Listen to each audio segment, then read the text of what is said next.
जब से आकांक्षा 40 का फॉर्म आया है और जब से मैंने वीडियो अपलोड किया है, बहुत सारे लोगों का कमेंट बार बार रिपीटेडली चैनल पर आ रहा है, सर सिलेबस क्या है, सर कौन कौन से टॉपिक क्वेश्चन आ रहे होंगे और सर क्लास 11 का कौन सा टॉपिक मुझे छोड़ करके नहीं जाना चाहिए।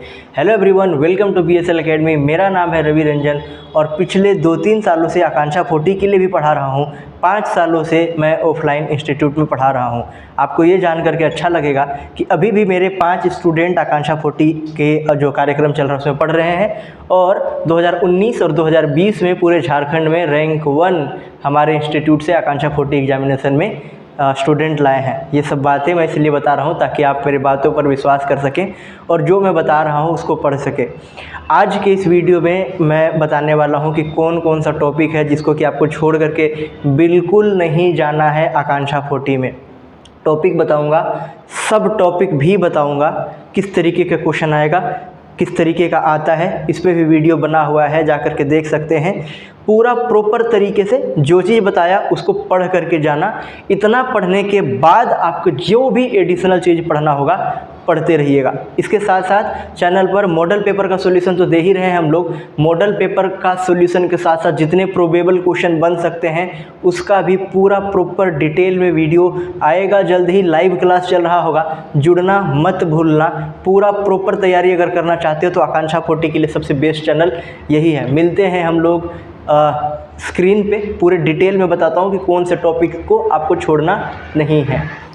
तो फिजिक्स का जो आकांक्षा 40 का मॉडल पेपर आया है उसको एनालिसिस करने के बाद ये बनाया जा रहा है किस तरीके का मॉडल पेपर में क्वेश्चन है और प्रीवियस ईयर में किस तरीके के क्वेश्चन पूछे गए हैं और मेरा जैसा एक्सपीरियंस है, इन चारों चीज़ों का कॉम्बिनेशन हम लोग यहाँ पर आपको बना करके दे रहे हैं।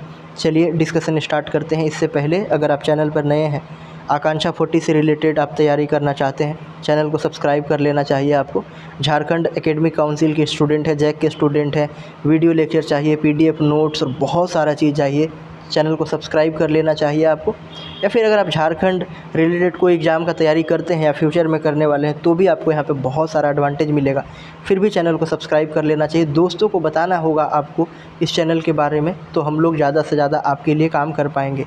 टाइम वेस्ट नहीं करेंगे, जल्दी से डिस्कशन स्टार्ट करते हैं। तो देखिए, फिजिक्स में 2 चैप्टर जो आपके लिए सबसे ज़्यादा इंपॉर्टेंट है वो मैं बोलूँगा, एक तो है इलेक्ट्रिसिटी और दूसरा है लाइट।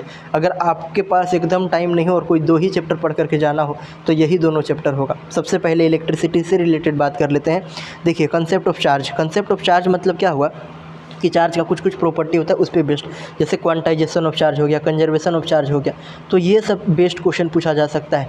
मिनिमम पॉसिबल चार्ज कितना होगा, एक इलेक्ट्रॉन में कितना चार्ज होता है, एक कूलम में कितने इलेक्ट्रॉन होते हैं, इस तरीके के क्वेश्चन। दूसरा, वोल्टेज रिलेटेड बातें, VA - VB = W/Q। यहाँ से आपसे वोल्टेज का यूनिट पूछा जा सकता है, जूल पर कूलम हो जाएगा या वोल्ट हो जाएगा, तो इस पे बेस्ड क्वेश्चन। फिर ओम्स लॉ बहुत इंपॉर्टेंट है, पूछा ही जाएगा। ओम्स लॉ में V और I डायरेक्टली प्रोपोर्शनल होते हैं, ठीक है। जब हटाओगे तो V = IR आता है। R रेजिस्टेंस है, उसका ग्राफ कैसा होता है, लीनियर होता है। तो ये फिर उसके बाद यूनिट कुछ इंपॉर्टेंट है, रेजिस्टेंस का, कंडक्टेंस का, रेजिस्टिविटी, कंडक्टिविटी, ये सब बात। इसके बाद रेजिस्टेंस किस पे डिपेंड करता है, रो पे, L पे, A पे, टेम्परेचर पर, ये सब कुछ आपको ध्यान में रखना पड़ेगा।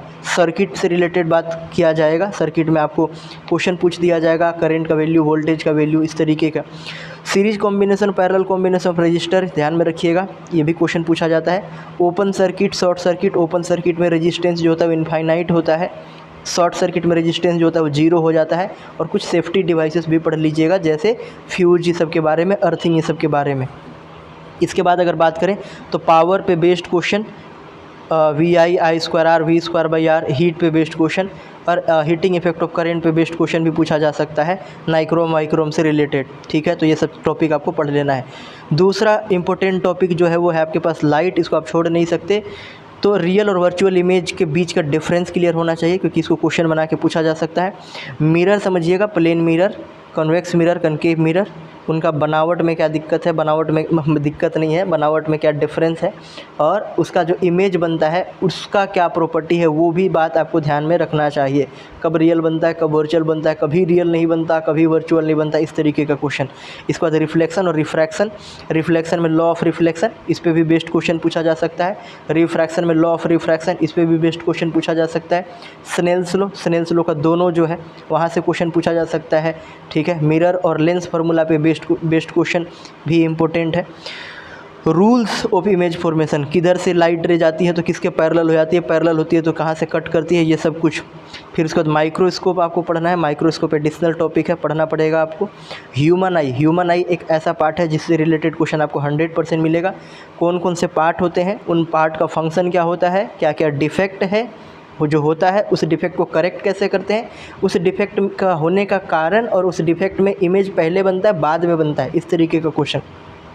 फिर नेचुरल फिनोमेना जैसे ट्विंकलिंग ऑफ स्टार, जो red disappearance of sunrise and sunset होता है, अर्ली सनराइज एंड सनसेट होता है, ये सब का रीजन क्या है वो सब बात आपको पढ़ना पड़ेगा। इसके बाद आता है मैग्नेटिक इफेक्ट ऑफ करेंट, तो इसमें फ्लेमिंग्स रूल याद रखिएगा। राइट हैंड रूल कहाँ यूज होता है, जनरेटर में होता है। लेफ्ट हैंड रूल कहाँ यूज होता है, मोटर में यूज होता है। जनरेटर और मोटर का हर एक पार्ट के बारे में पढ़ना ज़रूरी है, उसका क्या फंक्शन है उसके बारे में पढ़ना ज़रूरी है। थंब रूल क्या होता है वो जानिए। उसके बाद इलेक्ट्रोमैग्नेटिक इंडक्शन क्या होता है। फिर ट्रांसफार्मर भी पढ़ना पड़ेगा, इस पर भी बेस्ट क्वेश्चन पूछे गए हैं। स्टेप अप ट्रांसफार्मर, कोई ट्रांसफार्मर वोल्टेज को इंक्रीज करेगा तो स्टेप अप बोलते हैं, डिक्रीज करेगा तो स्टेप डाउन बोलते हैं, उसके बारे में भी जानना पड़ेगा आपको। और इलेक्ट्रोमैग्नेटिक वेव्स के बारे में, उनके फ्रीक्वेंसी और वेवलेंथ से रिलेटेड क्वेश्चन भी पूछा जाता है, तो इससे रिलेटेड बातें आपको जाननी होंगी। ये था पूरा का पूरा सिलेबस। अगर आप चाहते हैं कि सिलेबस को आप डाउनलोड कर सकें तो BSL Academy टेलीग्राम चैनल है, वहाँ से जा कर के आप ज्वाइन कर सकते हैं, PDF डाउनलोड कर सकते हैं, ठीक है। मिलते हैं हम लोग नेक्स्ट वीडियो में, तब तक के लिए thank you, thanks a lot and have a great day. Last में कोई टेंशन हो कमेंट बॉक्स में कमेंट करना, कोशिश करेंगे रिप्लाई पक्का करें, ठीक है। चलो मिलते हैं नेक्स्ट वीडियो में, थैंक यू वेरी मच।